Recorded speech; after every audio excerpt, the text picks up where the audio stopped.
On today's show, a deep dive into newly acquired Hawks guard Nickeil Alexander-Walker. What can he do? What does he struggle with? We'll get into all of that and more right now.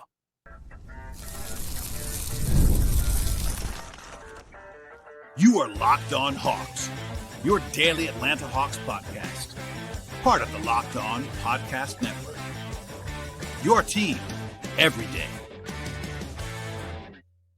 Hello, friends. Welcome to episode 2029 of the Locked On Hawks podcast. I am your host, Brad Rowland, coming to you on a Friday here in late July. And today's show is brought to you by the folks at Gametime. Download the Gametime app, create an account, and use code LOCKEDONNBA for $20 off your first purchase. Terms apply. I also want to encourage you at the top of the show, as I always do, to make Locked On Hawks your first listen each and every day. Check us out and subscribe to the show anywhere you find your podcast. That includes Apple and Spotify. We're also on YouTube. So please like this video as you're watching it and tell your friends about the show. If you missed it, I did a two-part episode actually earlier this week with my friend Tyler Jones of ATL on 29. It was a fun discussion as always with Tyler. This is our fifth episode of this very busy week at the end of July as we kind of gear into our summer schedule, but still plenty more to come next week and beyond.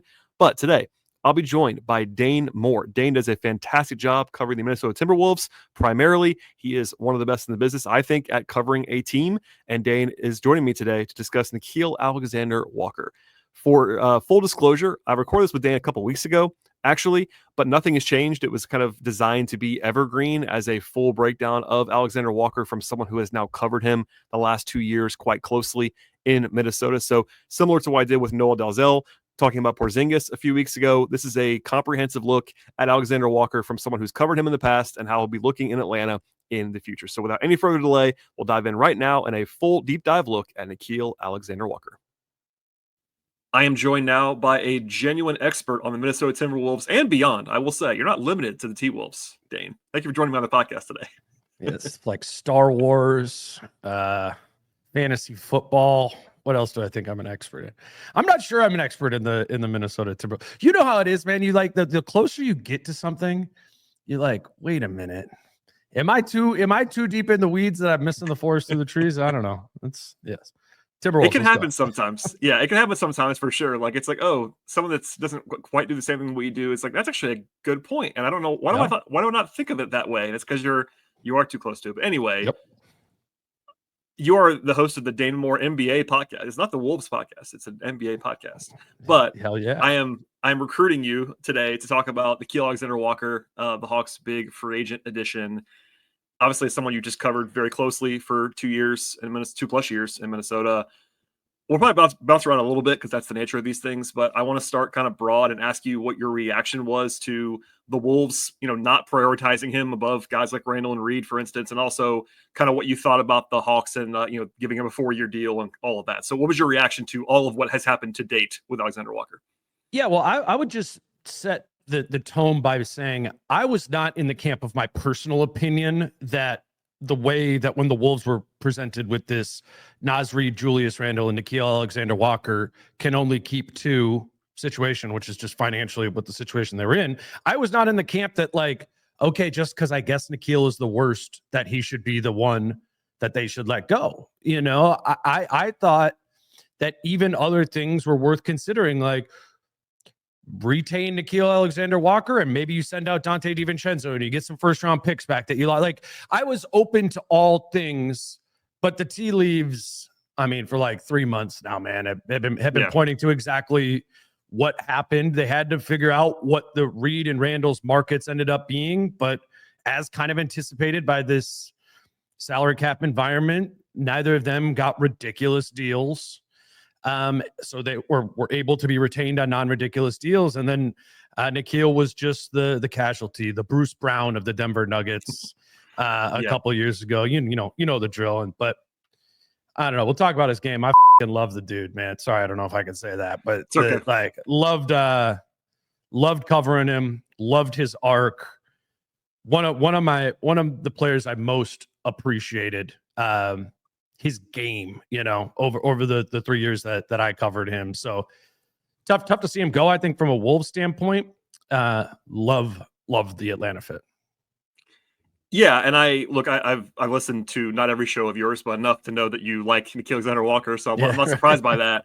But there was a debate happening, and I heard all kinds of numbers, and this is not why you're on the podcast talking about the contract, but it was like I wasn't sure how high it might go. I mean, you talked about the limited market. You're right about that, but he was kind of by the end, he's kind of almost like the one guy who was kind of had multiple offers. It seemed like he was finding a way, man. And the Hawks had the ability to pay him more than the mid level if they wanted to, with this trade exception they had and all these things. And 3+1, he's at the age where this is totally fine. Like one of the things that the Hawks did kind of with this is they traded out, and not exactly this 1-for-1, but Karis LeVert's 2 years older, 3 years older, something like that, than Alexander-Walker, maybe even 4. I don't have it in front of me right now, but considerably older, all those things. And they obviously prioritize. I think it's 4. Yeah, I had that written down somewhere, but it's not in front of me. But they obviously prioritized it. I heard maybe not for 3 months, because I wasn't sure what the Hawks were going to be doing. A lot changed for the Hawks in 3 months, GM and otherwise. But for 6 weeks now, it's been like, hey, they really like Alexander Walker. I'm like, okay, makes sense. He fits a lot of places. I want to start with the defense, because it's that side of the floor where he's like the difference maker. Offensively, he's not bad. It's just that defensively, I think he's kind of more special on the end of the floor. This is a funny way to ask this. How good is he? Where do you fall on the, like, is he really good, or is he like uber elite scale, basically? And what kind of impact can he have defensively on a team, even a generic team, but also obviously with the Hawks? Yeah, I think he's uber elite in a context that has Dyson Daniels at the point of attack or Jaden McDaniels at the point of attack. He is not going to be able to guard every player at the point of attack. I mean, a lot of Luka over the last few years for the Wolves, like, that isn't it for Nickeil.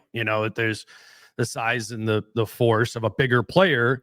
It really helps to be able to have a bigger player like Dyson or Jaden to be able to take that guy, Nickeil, though, the good news is he's not just a point of attack defender. He's a really good chase defender. And so to that end, you can play him. He didn't play alongside Jaden a ton in Minnesota. He was kind of like the sub in when Jaden subbed out, but certainly happened some. And I really liked him off the ball. His attention to detail is pristine. Effort guy there, up and down. And if it's just about screen navigation and effort, as being a chase defender is, or navigating, a high pick and roll, he's elite at that. He's elite at that because he does it every time. And you'll come to love that, and you'll come to see that he can't guard everybody because he's 6'4", skinny, and that's part of that package there. But if that point of attack guy can't overpower him, he can guard them. Jamal Murray, whatever, like a lot of different guys over a lot of different years. They leaned on him hard there, but it helped having Jaden McDaniels, which is why I liked both Atlanta and Detroit when that was the other name for him, because I was like, oh, they got a star that they could put at the point of attack there. This fit next to Daniels is, I think, great. Yeah, I was actually going to ask you exactly about that, because Dyson is not like full-blown small forward size, but he is a little bigger than Alexander Walker, probably stronger, thicker. Of course, he's well known for his playmaking. Dyson just set all these records for steals and all these things. And I think it's pretty clear, not having heard directly yet because it's July, but I think they're going to have Nickeil on the floor whenever Dyson is not, just in the way you kind of laid it out there with McDaniels in Minnesota. When they play together, I think Dyson becomes kind of the bigger defender, like the three defender, so to speak, in some lineups, etc. I guess I'll ask you, like, if Dyson is for some reason unavailable, is it really just like Luka and big forwards that give him problems, or is there other things that you might be concerned about a little bit? Because that was when my cursory watch of what I've seen so far. That's kind of the one thing I was circling to. Like, can he guard the biggest of the best? But that's like 5 guys in the league, so it's like right, or a switch up onto a 4, right? Sure. Like, let's use the Wolves for an example. Can't guard Ant. Can definitely hassle Conley up the court. Can definitely chase DiVincenzo around screens. If he gets switched on to Julius Randle, probably in trouble, and that'll be the same thing. But, if he gets switched on to a big, he'll fight for post up position. He's not like a die on him, but he gets steamrolled sometimes by guys that weigh 60 more pounds than him, or whatever it might be there. But no, man, I don't think so. Even sometimes the guys that, Jaden McDaniels, I think, is elite point of attack defender in the NBA. But if there's guys that are going to give him a little trouble, it's like De'Aaron Fox and Tyrese Maxey. And I was always of the mind in those matchups, just because of the speed, to be like, put Nickeil on those guys is as much as you can. Because I don't think speed, he's not going to get blown by. There might be just some guys that are faster than him, but you wouldn't say he's deficient laterally, deficient in foot speed at all. Today's show is brought to you by Gametime. Have you ever decided at the last minute you actually want to go to a game with your friends or your family? Maybe it's already game day and you realize suddenly that you actually want to be in the stands instead of being at home. That's exactly where Gametime can come in and help you out. Gametime is the easiest way to grab last minute tickets without a stress that sometimes comes associated with buying tickets at the last minute. And with the money that you can save on tickets, you can splurge on food and drinks and merch, or even invite a bigger group of people to come with you to the game. And at Gametime, they make it all possible by making tickets and buying tickets fast and simple. Prices on the app actually drop closer to the start of the game, and they have incredible last-minute deals, and the lowest price guarantee takes all the worry out of buying tickets. They also have clear seat views, so you actually know what you'll be seeing before you ever walk into the venue. You can take all the guesswork out of buying tickets right now with the folks at the Gametime app. Download the Gametime app, create an account, and use code LOCKEDONNBA for $20 off your first purchase. Terms apply. Again, create that account at Gametime and use that code. It's LOCKEDONNBA. That's LOCKEDONNBA for $20 off your first purchase. Download the Gametime app today. Last minute tickets, lowest price, guaranteed. I was going to ask you, he's not the biggest, havoc creator as far as the stats are concerned, like steals, but he's a big deflections guy. I noticed that. But Dyson does that. So they don't really have that deficiency. The other thing that I kind of noticed that's like not jumping off the screen at me as far as like the box score is concerned is his defensive rebounding. And I wonder, like, is that an active problem you see? Is that just like a normal no, bro? That's the point of attack thing, man. Okay, that's what I thought. You know what I mean? Did Dyson have good rebounding numbers? He's pretty good for what his size is, but big, he's not he's big. He's really active in a way that's like uncanny, I would say.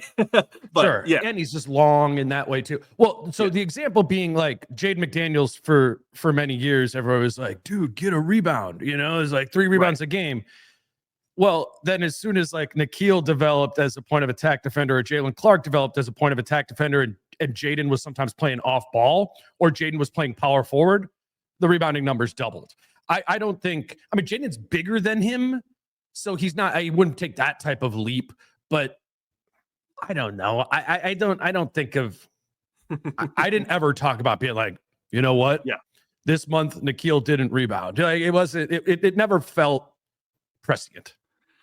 I had a feeling that's what you were going to say, but that's the one area where it's like, at least on the defensive box score, some of that stuff where it's like, oh, he's just okay. And if he's playing point guard, which he won't be, it's not a pure point guard, but he might be playing some lineups. Like, it's not Hawks. This is not a full Hawks discussion, but he might have to play some point guard, and that might be interesting playing with Dyson and kind of causing havoc defensively. I wanted to ask you, he just played back-to-back 82-game every single game seasons in Minnesota. Yeah, he was not the most durable, like as far as like he didn't play a ton of games before that. Part of that was that he wasn't always in rotations in certain places that he was. But is there anything like that? Obviously, it's hard to project durability, but when you play 80, guys don't play 82 anymore, and doing it back-to-back seasons and also through playoff runs, like that stands out to me as something that's like kind of outlier, and I'm impressed by it on the outside. What did you make of that? You should be. He's about it, man. I remember 2 years ago, I was on a trip with the team, and there was a game in Orlando back-to-back in Boston. And there's this rainstorm that can't fly until the day of to Boston.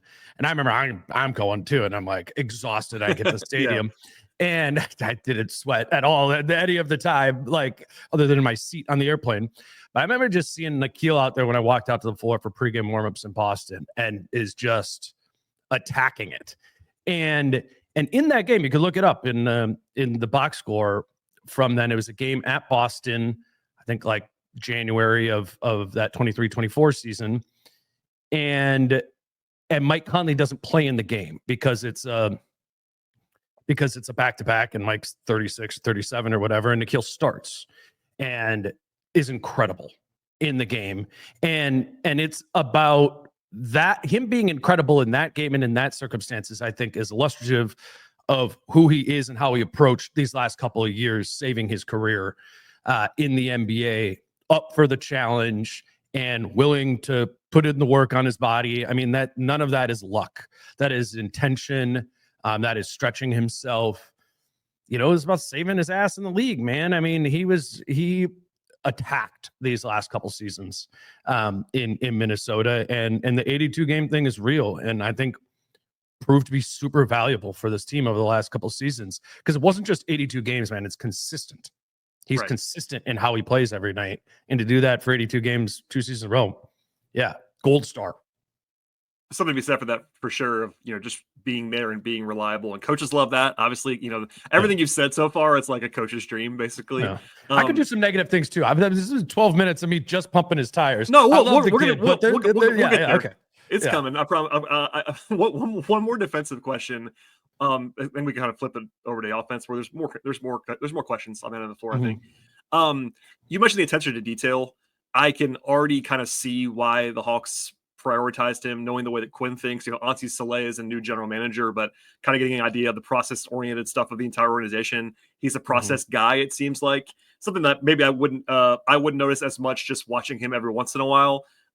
It seems like, and I want to put words in your mouth, that's like another outlier thing potentially of him. It's just like how consistent he is, not only with the showing up, but also just execution, the little stuff. And honestly, to use our mutual friend, this is like what Glenn's known for on my podcast, is like being in the process, like coach's mind kind of guy. That's why what we talk about. It feels like Nickeil is a Glenn Willis guy too for that. 100%, because Glenn does the coach's approach. That's right. The coaches absolutely love him. Finch loved him in Minnesota. Finch coached him in New Orleans when he was there, and kind of knew of him. And really, I mean, how Nickeil got to Minnesota was he was like a throw-in salary filler in the Wolves sending out D'Angelo Russell to the Lakers, and Mike Conley coming back through Utah, and they picked up Nickeil along the way. But as we, kind of reported on later, was, Finch was behind that with Nickeil and saw something in him. And it's really, I mean, I don't know if you could find him on my Twitter or stuff like that, but listening, I would recommend to your listeners, try to find a way to have, or you find it yourself and play it on here. Chris Finch talking about Nickeil Alexander-Walker will make you be like, yeah, all in. Yeah, because he saw both spectrums of it. Nickeil was a really resistant kid at the beginning, at the time of his career. And I wish I could remember the quote exactly, but Finch would always talk about he fought him in New Orleans, and then just kind of once he came to Minnesota, accepted and embraced, what he was, and that made all the difference in who he became under Finch. But Finch saw the person, because you guys will get to know him. I mean, your fans are going to love him. Great dude, like, and the way he plays, but also the person he is. You can tell that I think he stands out in that capacity as well. It's actually on my list to ask you, like, there's these guys in the league, and I won't name names because you can get in trouble, but like, who come in, they kind of bounce around a little bit. They might think that they're one thing and they're not. And it's like the light has to come on. That's the way I always think about it. It's like, will the light come on for this guy to realize he's a role player? That's a very simplified way of putting it, but he's a role player. That's what he's going to be. And obviously it worked for him. He's just earned a 4-year deal at the mid-level. Like, it's a real thing. But when I say that, a lot of times it's about guys' offensive role. So we can go to that on the floor a little bit. Because, he was more of an on-ball player coming out of college. He's played some point guard, etc. Can still do a little bit of that. But obviously, it's not where his bread is buttered. I wonder broadly what you think about him as an offensive player at this point in time, because he's, he has improved so much, but you saw it up close and personal. Like, what do you make of him offensively? Big picture, and kind of dive in from there. Well, I think we should probably start with the 3-point shooting, even though that's the less nuanced element of it. It matters. It matters. It's the number one thing. I don't know. What did he shoot the last 2 years? Like high 30s, right? Yeah, 38 and a half or so over the last 2 years. Good volume, high volume kind of per 36 and stuff like that. I mean, the shot's funky, man. Yep. The shot is funky. Look at his feet. He's a right-handed shooter. And 99% of right-handed shooters lead with their right foot. He leads with his left foot, because he's actually ambidextrous. Like, he shot a couple catch and shoot threes over the course of his time because a defender was coming, like, with his left hand. He is an extremely ambidextrous shooter, but it leads to this really cockeyed form, honestly, that took me a long time to believe in. He got acquired at that trade deadline, and I think he shot somewhat decently in that time, or went on a hot streak. And I was going to the next season, I'm like, you guys, just look at it, but it's one of those kind of like Halliburton. Like I didn't like Halliburton's shot out of the draft. I'm like, I don't know how this is going to translate, but it's just funky. It's funky, but he's found a way to make it repeatable is what Nickeil has done with that shot. And so he's reliable from 3-point range at a percentage, and he always takes, he's never, even in cold streaks, been a guy who really shies away from them, which is, I think is an important element to have in a shooter as he's being, added onto this Atlanta offense to be a shooter largely. But I think it starts there. And he established that maybe after his first full season with the Wolves, mixing in a little bit of playing off the catch, getting the basket a little bit. He had terrible numbers before Minnesota, like at the rim and stuff like that. And they still weren't great, but I saw him really add to that. He's not going to just get totally lost and swallowed up at the rim. He might get bumped. It might not lead to a great, percentage being able to reestablish himself because he's slight of build. But he figured out how to get a little bit going to the basket, found Rudy on lobs in that area. He was one of the guys who kind of spoke that language. And a lot of teams would just play deep drop against him when he was running the point for the Wolves. And he reliably stepped into that, 15-foot mid-range shot and knocked it down. I believe I might have been even more than 50% last season from mid-range. So there's things there, but you're never going to, once he leaves the catch and shoot position of the floor, you're never going to be like, it's going to get better than that. You know what I mean? Like he's not going to go up and like dunk on somebody or whatever, but it's not like there's nothing in terms of skill and craft in the 2-point range. I actually think there might be some untapped in there too, floater game, etc.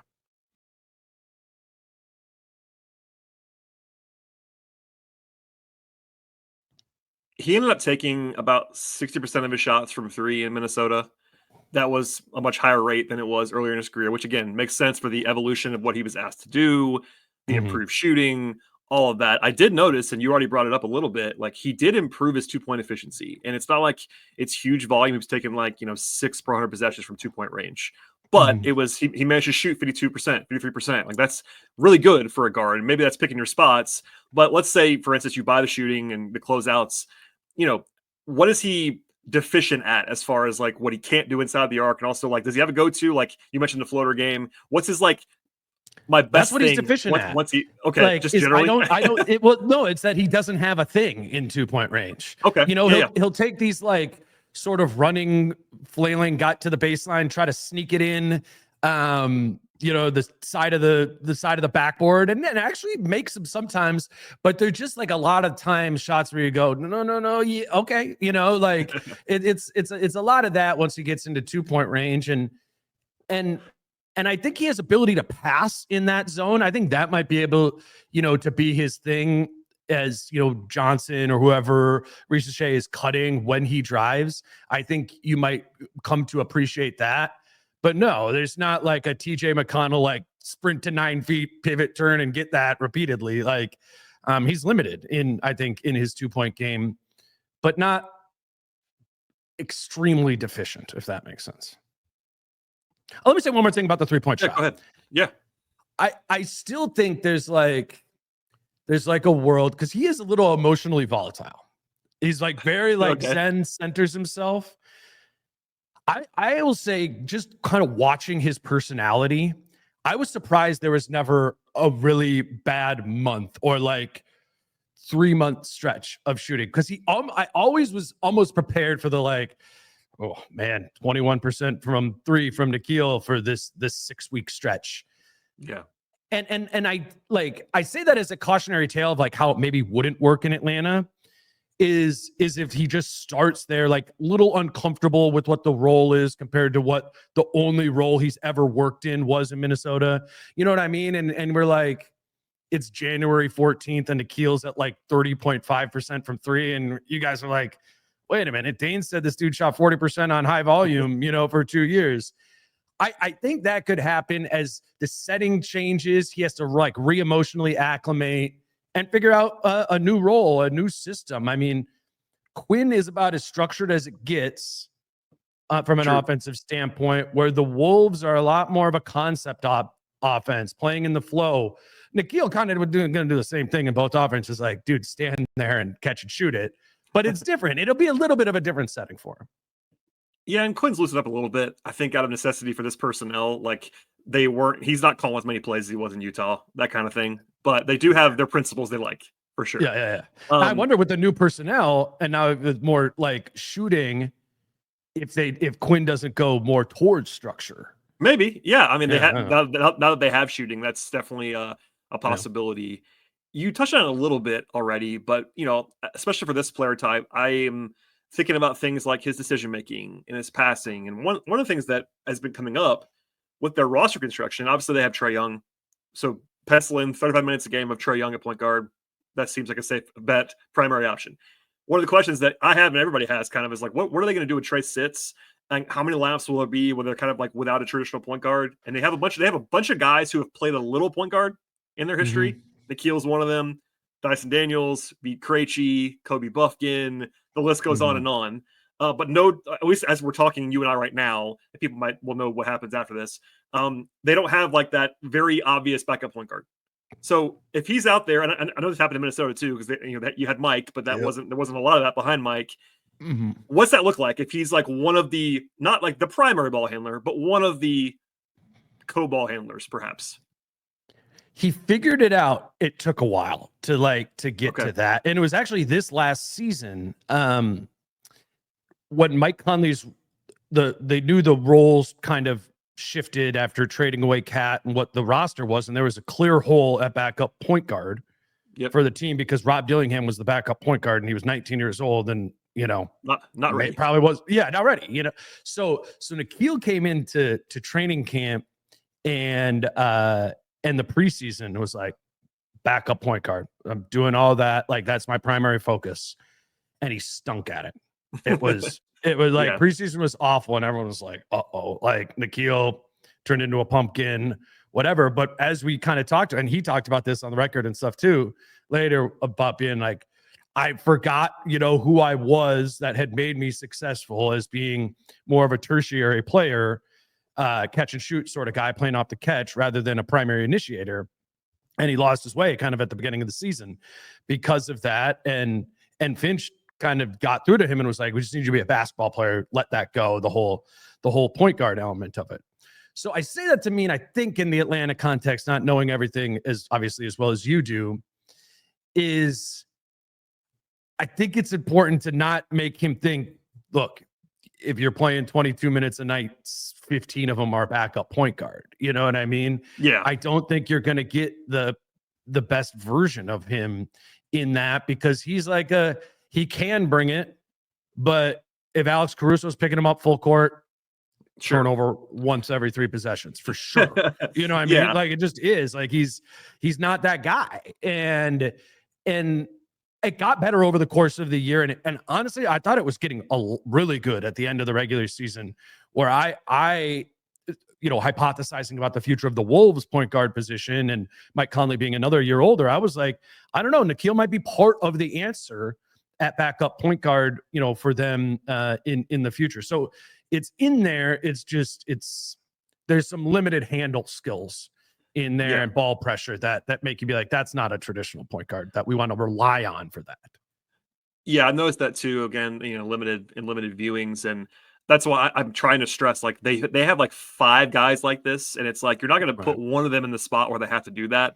We saw it this last season with Dyson. Honestly, they're not that dissimilar in the way they grew up, and Dyson was kind of tasked with doing that because out of necessity, and he was fine at it sometimes, but he's also, to your point, ball handling against pressure, not the best thing right now. They've had to piece it together. We'll see what they do there. But I always wanted to add, like, he is always capable of helping you with ball handling and initiation.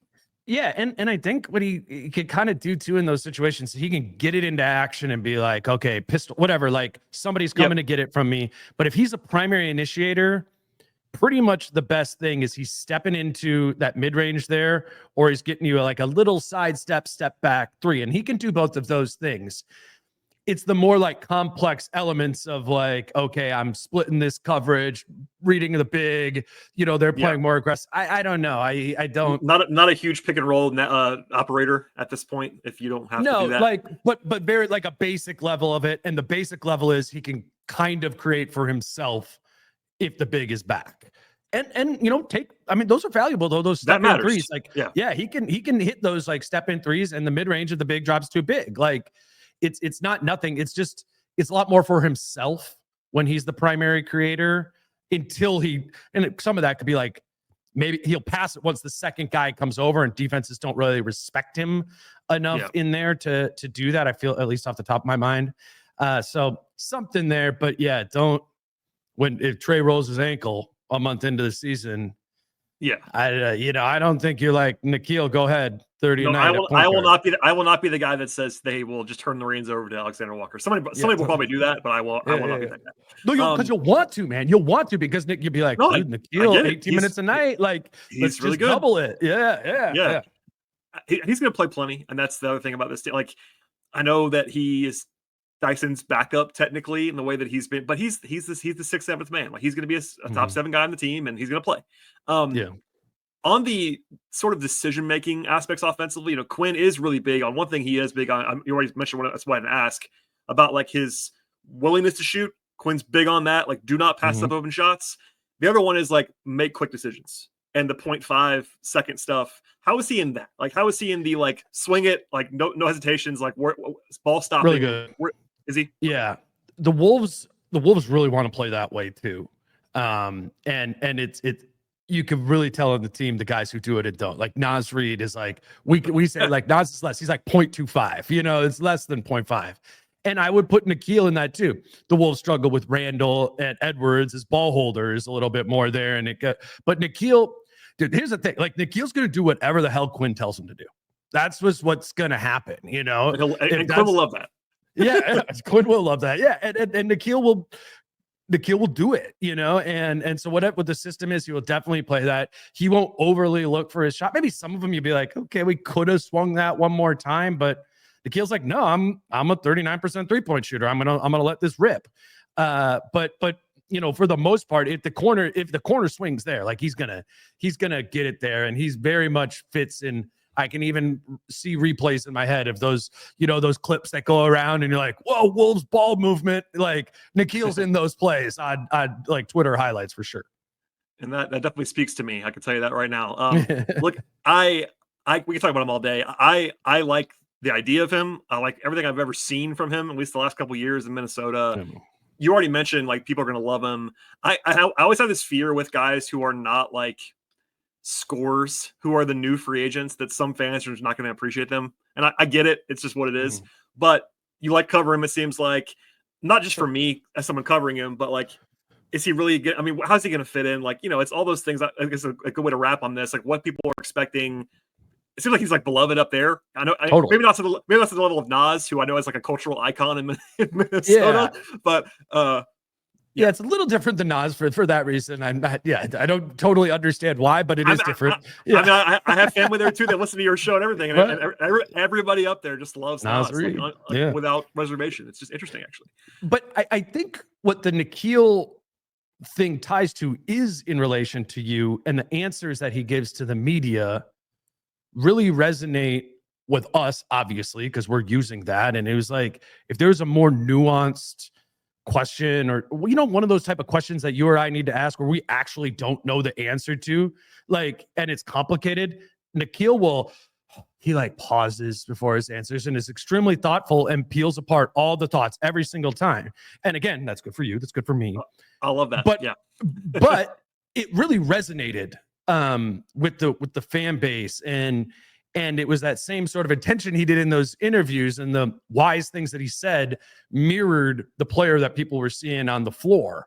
And it's this weird juxtaposition of like somewhat quiet, thoughtful guy in his answers, and then on the floor, like he's a dog, like, yeah. I just feel like that is the general NBA fan, which again, putting you and I in there, like, sure, checks that box that is very likable. If he doesn't hit his threes for some reason, people aren't going to like him. That's just how how that works. But like we said, I have my reservations. I still don't like what the jump shot looks like, but it's been going in on volume for a couple of years. If he keeps hitting his shots and he keeps playing the same way he's not going to be I got my bag and I'm going to check out guy. That's not who he is, you know?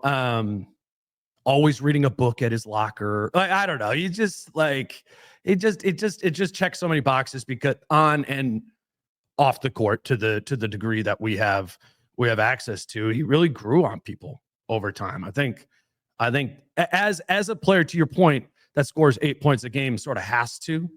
Right. I mean, it's like Caruso, man. It's like Caruso. I've compared him to Caruso for years. And I've already started, and again, some of this is just online. You know how this is. Some of this is like trolly stuff, but it's like this guy only, if you just post his per game stat line, it's like this guy's the full mid level for 4 years. I'm like, that's not what he is. He's not going to be a 20 point scorer, all these things, but this is the kind of guy that I love. So like, it's easy to sell to me. I already like the guy, but you've sold me even more. There are shortcomings that we talked about. Like it's not all. If he was a perfect player, he wouldn't be making the mid level. He would have been making the max or whatever. More than that, yeah. Anyway, look at the way the Wolves defense changed once Nickeil came, and a lot of people would point to Rudy, and Rudy deserves the majority of the credit of that. But the inclusion of Nickeil Alexander-Walker in the 23-24 season in the Wolves rotation turned the Wolves into the defensive superpower that they were. Number one defense in the league that year, coupled with Rudy Gobert and Jaden McDaniels. I mean, I don't want to say he was as big of a part because he can't be as big of a part as Rudy was, but I mean, he was an all defense caliber player in that range for 2 seasons here and for 82 games a night, 82 games a season. And you don't want to overweight this stuff, but like the on-offs told that story too. Like a lot of the defensive rating stuff with him on the court, team success, like they were better with him on the floor all the time. And there's ways that can be jumbled, but when you watch every minute, like I know you do, like backing that up with what you just said and the defense in particular, like it's easy to get excited. Yeah, well, we would, everyone would be like, why are the Wolves good? They got Ant, and their number 2 is Julius Randle, and who is their third star? And nobody likes Gobert. And what I would say is, I was like, I don't know, you can figure out however you want to grade Randle and Gobert, but the Wolves' third star last season was the trio that came off of the bench. Naz Reid, Dante DiVincenzo, and Nickeil Alexander-Walker. And peel into some of that lineup data if you want to, get excited. That was special all season and in tandem. So I don't know. It wouldn't all be off the bench, but can I see a world where it's like Nickeil fits really well alongside Jalen Johnson, and then I don't know who the DiVincenzo is. I just feel like he knows how to fit in around bench guys and empower them and allow those players to empower himself there. He was a special bench player last season for sure. I look forward to digging in more and getting to talk to him. I think I actually talked to him in the pre-draft process, but it's one of those things where it's like, that's 7 years ago and I don't remember anything of what happened 7 years ago. But I'm looking forward to covering him. Dane, I appreciate you giving me all this time. I will not badmouth Glenn online. We'll do that once we sign off the podcast. We'll do it in group chat. Yeah. I know I talked about it a little bit at the intro, but please plug your stuff. People might want to listen to your Wolves content, but also, again, you do more than Wolves content. So where can folks find all of your musings on the internet? Yeah, I mean, it's to be fair, it's mostly Wolves content. I know. I'm a subscriber, but Dane Moore NBA podcast. Right. I'm saving. Yeah, it gives me the window to talk. If the Wolves are at like a 7-game losing streak, I can be like, well, what's going on in the Eastern Conference this week? Exactly. Locked on Hawks, a little bit harder to it is a much harder sell on a Hawks only podcast to do that. Yeah, exactly. But I mean, I'm fortunate that the Timberwolves have a really good beat. In terms of the beat reporters from The Athletic and the newspapers and columnists. So my show is really rotating those guys on with me, 4 or 5 times a week, and largely talking about where the Wolves are. But I don't know, man. I'm sure I'm not. If you listen to this and you're like, man, that Dane guy, he was all about Nickeil. The rest of the Wolves beat writers would have been saying the same stuff, man. It was like, this is he really grew on us, not just as the player reporter relationship, but the play. It was a cool story, man. He's got a really cool story. He was out of the league, like dead and like struggling on a personal level. And it's for us. It's some of the best stuff. I really enjoyed the process, and my show will miss his presence for his long-winded but philosophically accurate basketball quotes. Yeah, maybe he'll fill in for George Niang on that from the Hawks. Yeah. They lost. There you George go. is a good talker as well. Yep, And look, I I know know there are a lot of Anthony Edwards fans around that listen to my podcast because they're Ant Sure. fans, and they might enjoy your show just to follow Yeah, Ant. that's So true. there's a little crossover. And look, again, I literally have multiple cousins and uncles and stuff that like swear by your podcast, and that's not a joke. I texted you about that recently. You did. Like they all listen. I was up there and like, oh, you know Shout Dane Moore. out.